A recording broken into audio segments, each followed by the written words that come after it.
Que me veut-il? C'est l'histoire de Jérôme, un homme d'une trentaine d'années. Il travaille dans un bureau de comptable. À chaque matin, il boit son café dans l'autobus avant de se rendre au travail.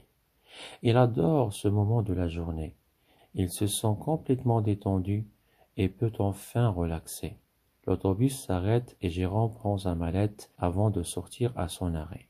Le comptable se rend à son bureau et réalise que depuis qu'il est sorti de l'autobus, quelqu'un le suit et regarde beaucoup sa mallette. Jérôme se retourne à plusieurs reprises pour voir s'il est encore derrière lui, et l'homme est toujours là.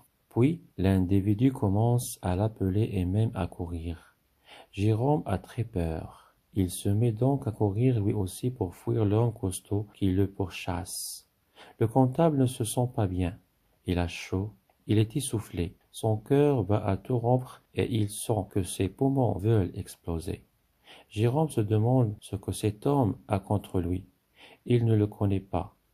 Qu'est-ce qu'il a bien pu faire pour que cet inconnu le poursuive ainsi? Par contre, il ne veut pas s'arrêter. Il a trop peur.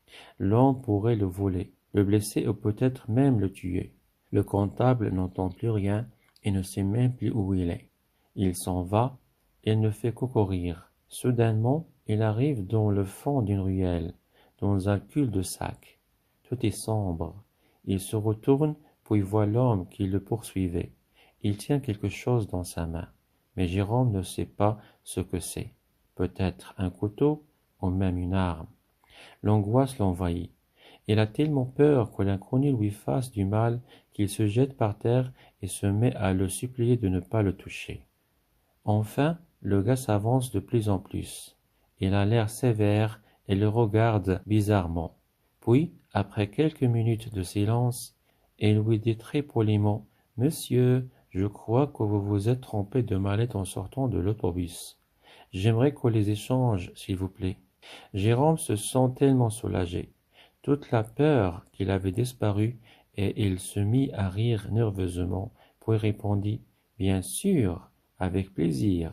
Je commençais à me demander ce que vous me vouliez. » Depuis ce temps, chaque matin, il boit son café dans son automobile. C'est là qu'il peut enfin relaxer.